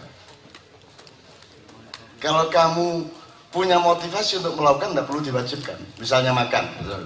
Kayak apa kalau diwajib no anjane geragas arek. Kalau diwajib no barang wis mesti mangane tenang ae kan, mesti mangane. Rabi barang yang ngono apa diwajibkan. Wong anjane koyo ngono branjai arek. Wis mesti rabine. Kayak apa diwajibkan. Jadi kewajiban itu biasanya dilakukan atau diterapkan pada posisi di mana manusia tidak cenderung melakukannya, entah tidak suka, entah tidak mampu, entah tidak apa gitu ya. Jelas ya, Pak? Saya kira filsafat sebelum usul fikih ada pertimbangan itu, ya. Oke. Nah, kalau sesuatu sudah diwajibkan, berarti kamu harus tahu bahwa itu kamu memang sukar melakukan kewajiban itu. Jadi kalau yang pertama tidak perlu diwajibkan karena orangnya pasti melakukannya, kan tidak perlu diwajibkan. Jadi yang memberikan motivasi untuk melakukan itu adalah hukum alam atau sunatullah sendiri. Nah, kalau sesuatu diwajibkan karena dasarnya adalah orang itu tidak suka atau tidak cenderung, maka si manusia itu yang harus menemukan sendiri motivasinya atau alasannya. Jadi sekarang masalahnya kamu harus menemukan alasan sholat itu apa, kamu harus cari supaya kamu bisa menikmati nanti. Sekarang kamu tidak bisa menikmati sholat karena kamu tidak punya alasan. Kamu harus jelas seneng arek pede gak ada alasan kok. Kan gitu. Sekarang aku tanya, apa kira-kira kemungkinannya alasan orang sholat itu, motivasinya? Ono apa ya? Kira-kira? Bersyukur. Gak enak rek karo Gusti Allah mosok gak matur nuwun rek wong aku ngoyo kari ngoyo nising kari nising ya. Aku iso ngrasakno legi, iso ngrasakno asin, iso ngrasakno pahit, ya. Aku iso tangi turu bendino, maksud aku gak matur nuwun karo Gusti. Allah Gusti Allah ngongkon supaya yang ping 5 tak sembahyang. Ya, dalam rangka bersyukur. Apa meneh liyane? Pahala. Badi, ndelok badi. Iku sing umum akeh ngono iku tapi gak tapek mateng iku, gak tapek jero iku. Ya, ya. Jadi motivasinya akhirnya menggok nang pahalane dan tidak memfokus ke Allahnya. Tapi gak apa-apa juga, gak apa-apa juga. Ketiga, nang ono meneh. Takut. Wedi neraka. Oke, wedi neraka. Oke. Apa meneh rek? Ji ono tagak.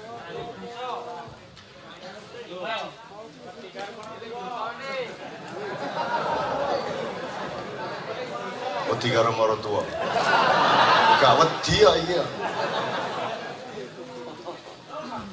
Mas.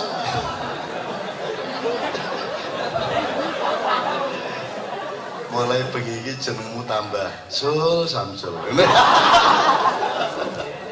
Jadi Sul, kudu kok temokno. Apa sebabnya wong kok sebaiknya sholat? Ya. Syukur awakmu wani ngomong apa sebabnya wong kok wajib sholat. Nah, kudu kok temokno alasanmu apa? Nek kaya aku iki rek ibadah, aku gelem wis pegele kaya apa?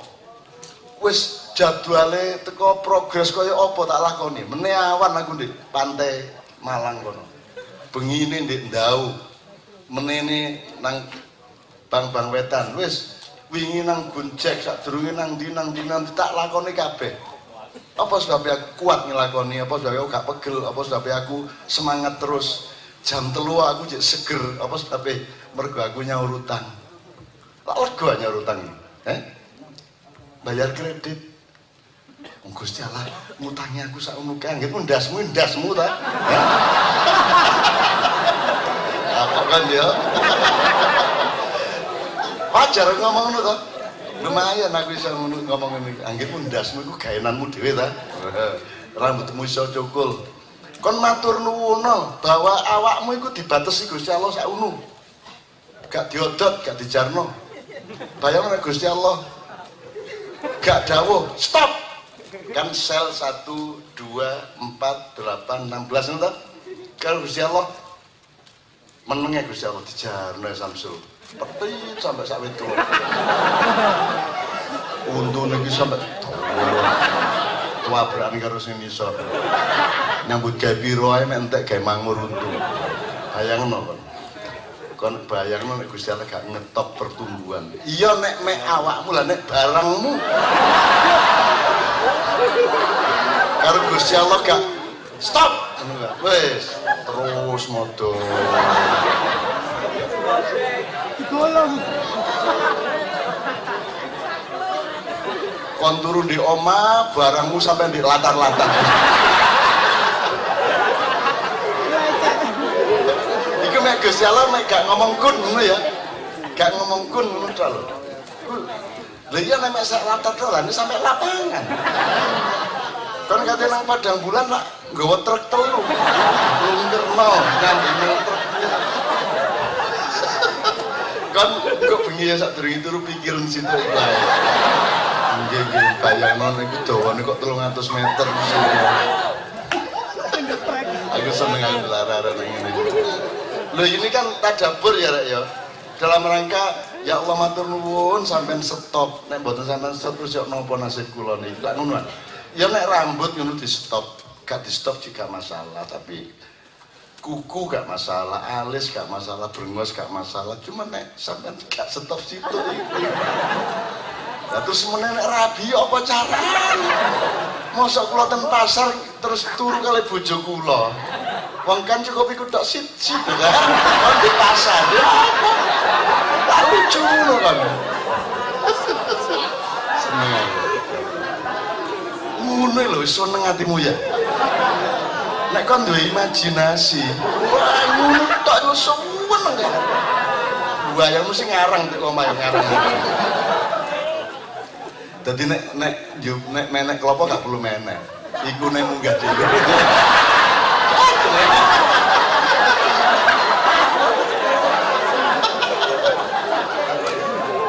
Yo opo nek majelis kok ndelodok.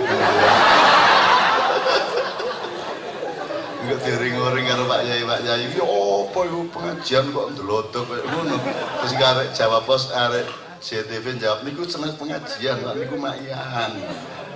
Makian kok lho niku jan niki sinau bareng nggih. Sinau niku kudu sinau napa mawon nggih, teletong nggih barang niku.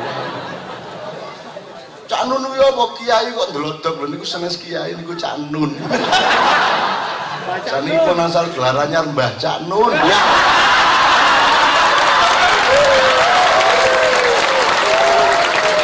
Intinya temukan alasan untuk sholat. Atau kita tuduh dia, kono gak duwe matur nuwun kan? Kono gak duwe matur nuwun Gusti Allah nggih. Kon sing gawe dhewe apa iku?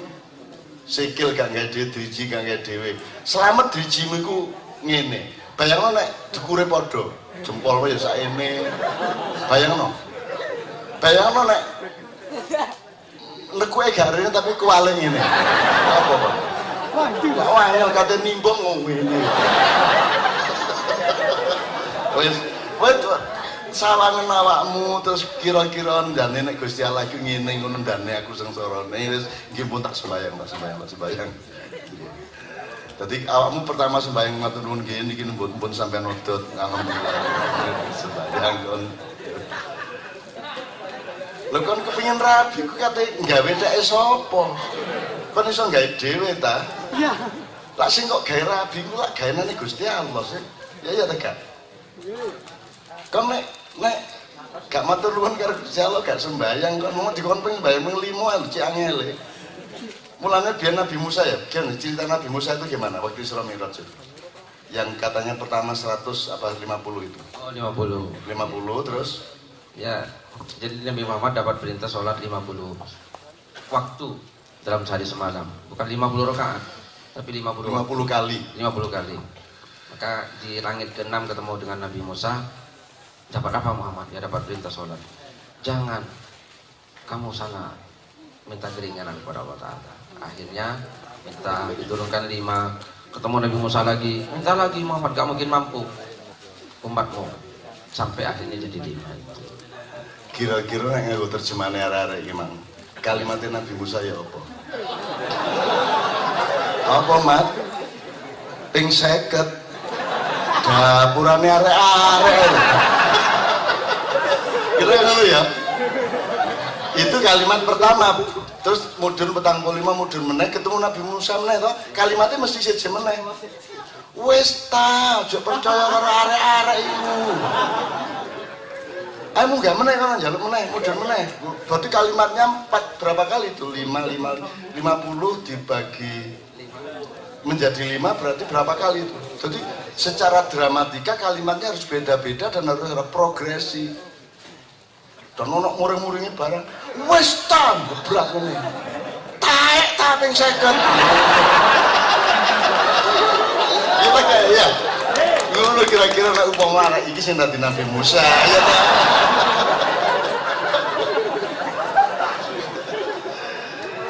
muga-muga iki buka ya Rek ya sing penting awakmu duwe motivasi lha ya apa meneh sembayang iku dadi bahan ngersulane calon maratuwamu.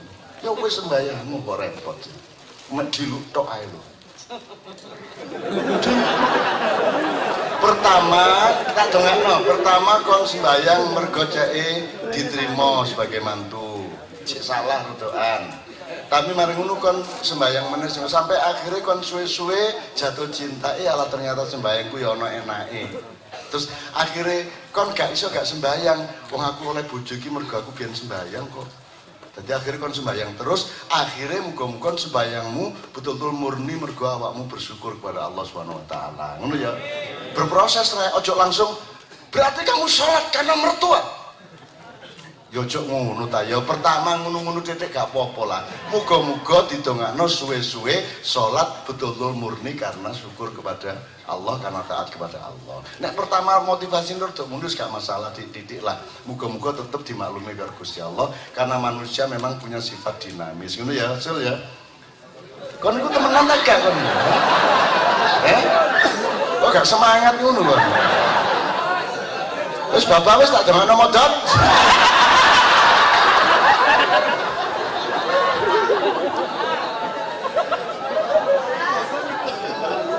Ya Allah, indah ya teman sekalian ya. Oke, masih ada? Habis?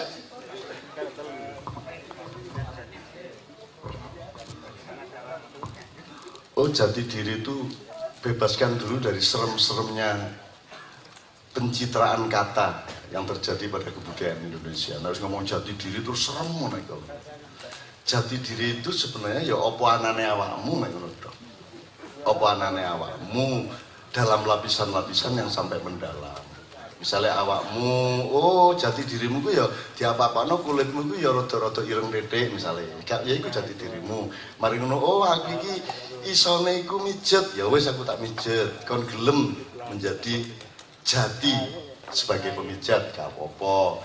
Jadi jati diri iku dudu kon ndoleki barang sing gak ono, justru ndoleki barang sing kon wis kenal bendina iku cuman kon butuh ngakoni awakmu apa anane, ojo kepengin dadi sing gak. Wong jelas kok jalan kayak awakmu dadi apa, iso apa, gak iso apa, seneng apa. Temukanlah yang kamu sukai dan lakukanlah dengan istiqomah, dengan tekun ya.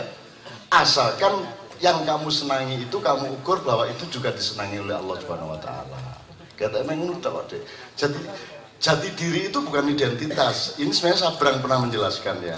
Ada personalitas, ada identitas. Nah, insinyur itu identitas, bupati identitas, kiai identitas, gitu.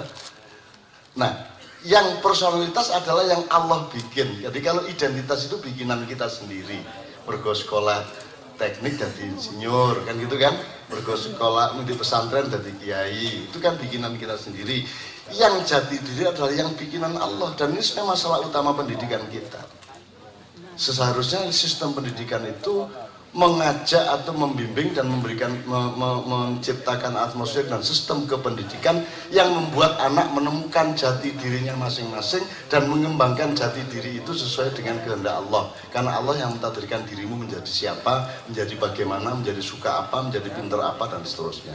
Jadi jati diri itu ya jati ning awakmu.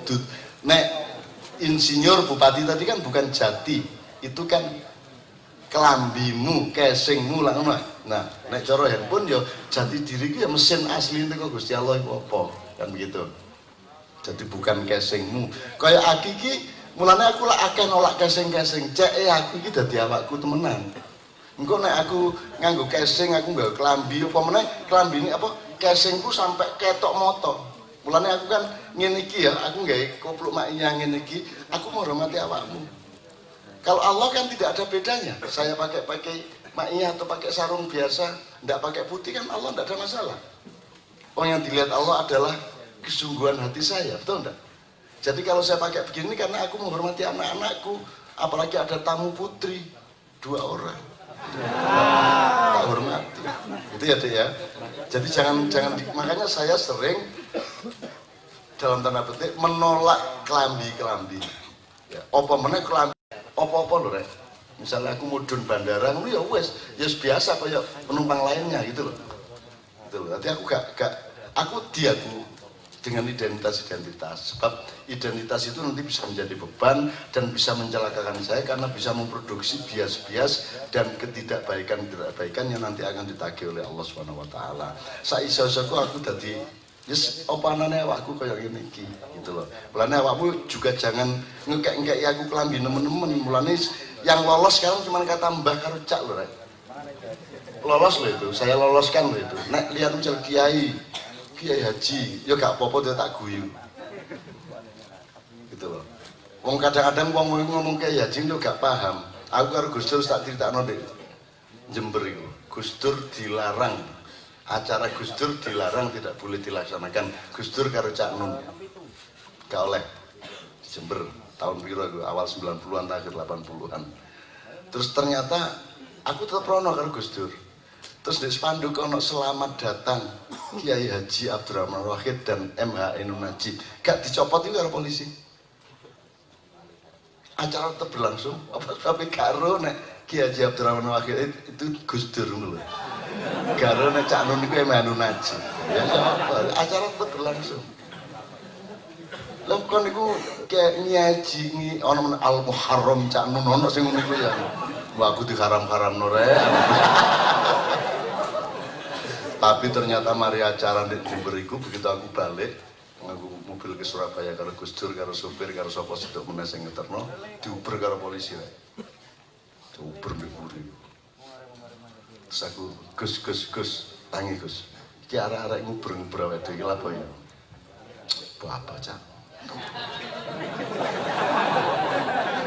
Toleh meneh. Gus, iki serius ya polisi lho nguber awake dhewe.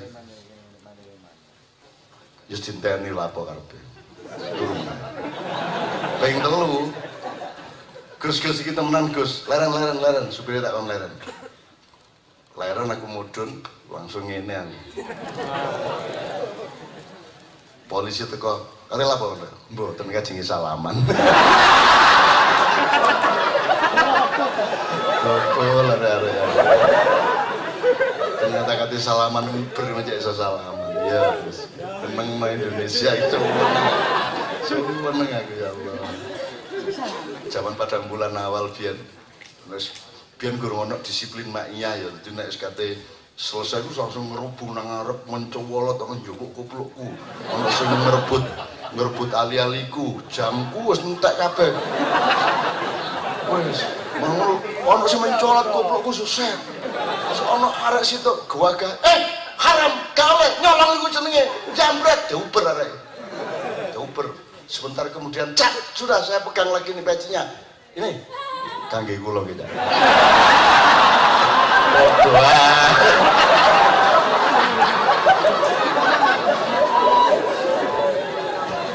Selamat dari mulut buaya masuk mulut harimau. Seneng aku. Indonesia ini top, teman lucu teman. Tak pikir pahlawan dadak kepingin ngesir dhewe. Masih ada? Oh masih 4 ya, oke kita percepat ya. Ini dari Mbak Hening. Apabila kita berada pada garis bidang atau ruang yang ternyata kurang tepat atau salah, bagaimana cara kita mengembalikan posisi tersebut supaya kembali ke apa ya tadi istilahnya ke posisi yang sirotol mustaqim, jadi berada pada posisi yang tepat. Bagaimana dan apa yang harus kita lakukan untuk mengembalikan posisi itu? Ini bisa terjadi di bidang politik, bidang bisnis, birokrasi gitu ya, atau profesi gitu ya. Oke. Kan pertama Pak Muslimin, kalau sesuatu dilakukan karena tidak ada kemungkinan lain kan tingkat haramnya menjadi turun.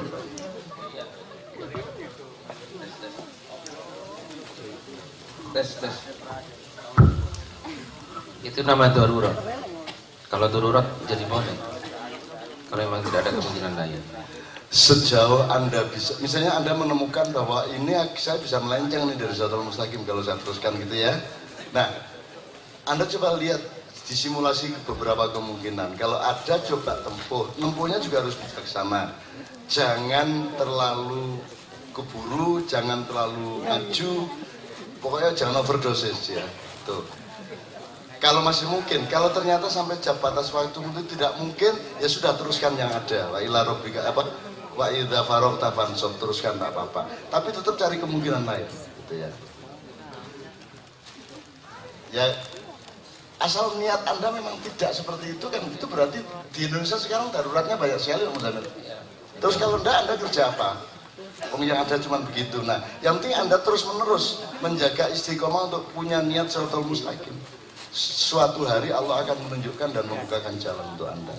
Ini ya, bismillah ya. Jawabannya yang menipu dinamis dan hanyalah alakum, tidak ada kepastian ya. Yang penting kita terus kita berusaha. Ya, yang dinilai oleh Allah Ta'ala itu kan niat kita gitu ya. Hati kita kecenderungannya kemana. Dan ini begini, sekaligus saya tentang beliau gitu ya. Beliau saya kira ini gini. Salah satu kekuatan beliau yang menyebabkan beliau jadi seperti sekarang, teman-teman kan tadi banyak yang bagaimana bisa seperti beliau, gitu ya. Salah satu kekuatan beliau yang bisa seperti sekarang itu kan keyakinannya kepada Allah Ta'ala, gitu ya. Jadi keyakinannya kepada Allah Ta'ala sampai beliau itu kan tadi sudah banyak sering dikatakan sebetulnya kan hampir gak punya cita-cita nggak punya keinginan kecuali melaksanakan apa yang ditugaskan oleh Allah Subhanahu wa Ta'ala, dan beliau yakin kalau Allah yang menugaskan itu nggak mungkin nggak jadi, itu loh. Nah kan seperti itu kan, sebetulnya kekuatan yang utama kan di situ. Beliau kan, kita repot mau mendefinisikan sebagai apa beliau, repot kan. Memang beliau punya keahlian sebagai penyair, iya, tapi kan tidak semua penyair punya seperti yang beliau punya. Beliau apalah, Anda boleh melihat. Nah itu sebetulnya kekuatannya. Maka teman-teman, Mbak, itu disitunya. Ayo, jadi apapun itu kita dimuarakan kepada Allah Subhanahu wa Ta'ala, maka nanti Allah yang akan membimbing sampean. Itu ya. Bagaimana caranya saya supaya, ya Allah saya melakukan ini sebetulnya saya inginnya begini, tapi karena begini, makanya Allah lah yang selalu sampean jadikan sandaran dalam hidupnya. Nanti Allah yang akan membimbing, begitu. Saya kira seperti itu. Oke, yang berikutnya sekaligus ini yang terakhir dari Mbak Fujika, tadi respon tentang keaktifan beliau di Padang Bulan, kemudian respon juga selalu bersyukur, bahkan tadi premium keliru di sini apa Mbak? Oh, Pertalite. Oke, tapi alhamdulillah dalam kondisi seperti itu Mbak Fujika masih mengucapkan syukur alhamdulillah pada Allah, dan respon yang sangat positif kepada Padang Bulan sebagai tempat untuk kita belajar bersama.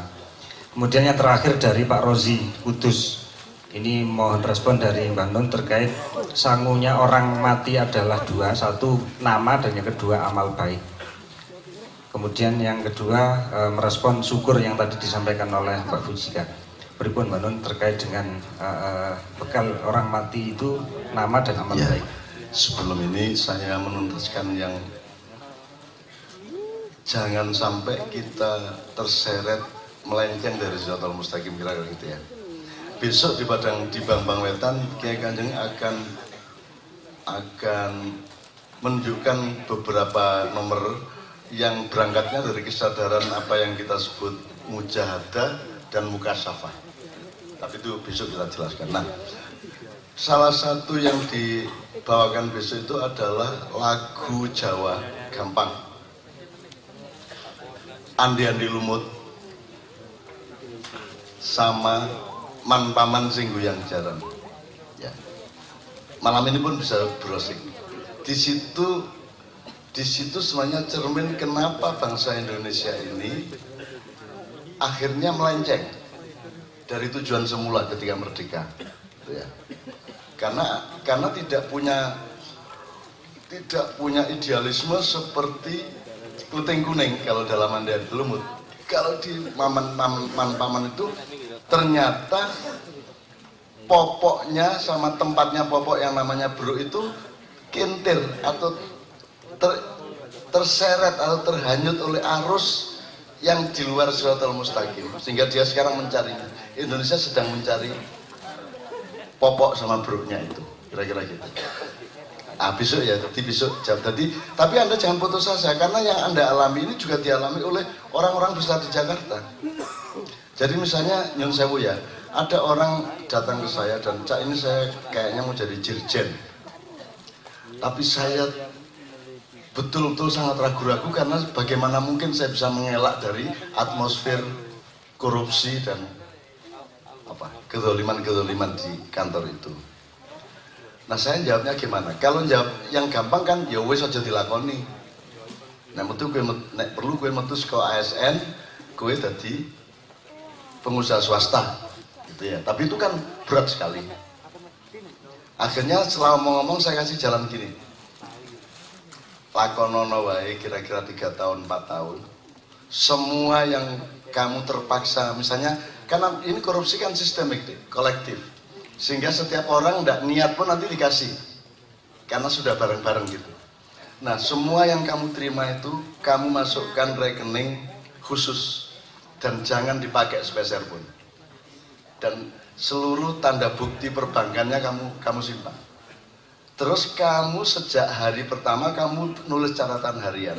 Apa aja yang terjadi di kantor kamu itu kamu tulis. Suatu hari kamu jadikan buku. sehingga kamu akan berjasa memberi informasi kepada masyarakat luas mengenai situasi dan atmosfer birokrasi kita. Itu ya. Tapi ya abot itu deh. Dianggap gak nerima angel, gak nerima. Saiki di Malang piro rek sing diangkut nang Jakarta. Lah ya, koko ta iso. Gitu. Jadi saya bisa membayangkan kesulitan yang Anda maksudkan.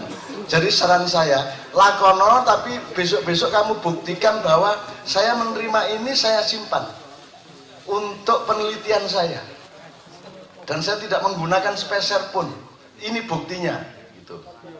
Ya. Dan saya catat semuanya yang terjadi. Kalau dengan ini saya masih dihukum, silakan hukum. Tapi Anda secara moral Anda sudah menang. Gitu loh. Mungkin secara hukum dengan gampang dikalahkan. Wong saiki iki wong sing salah iso gak mlebu, sing mlebu iso gak salah. Sing gak salah iso mlebu, sing salah iso gak mlebu lah ngono. Mlebu buen maksudku, kan gitu. Itu ya. Jadi mudah-mudahan semua kemungkinan itu Anda hayati. Saya kira ada banyak kemungkinan. Terus pertanyaannya tadi sangune urip, sangune mati. Sangune mati, nama dan amal baik. Saya kira kita iya kalau soal itu, dan itu satu akliyah ya bisa, nakliyah ya banyak. Bahwa misalnya pakai ingkoto amaluhu illa min talatin dari Rasulullah. Pokoknya wong matiku kok sing iso dadi sangu, sing iso nerusno makome atau nasibnya di depan Allah cuma 3. 1 sodakotin jariyah, nomor loro ilmun yuntafa'u bihi, yang nomor 3 waladin solihin yata'ulah. Jadi yang Anda tanyakan tadi memang sudah merupakan pengetahuan umum di kalangan umat Islam dan itu pasti benar. Apalagi? Oke, teman-teman sekalian, ini wis wong piro 16 ya? 14, wis akeh banget apik dan saya sudah pesen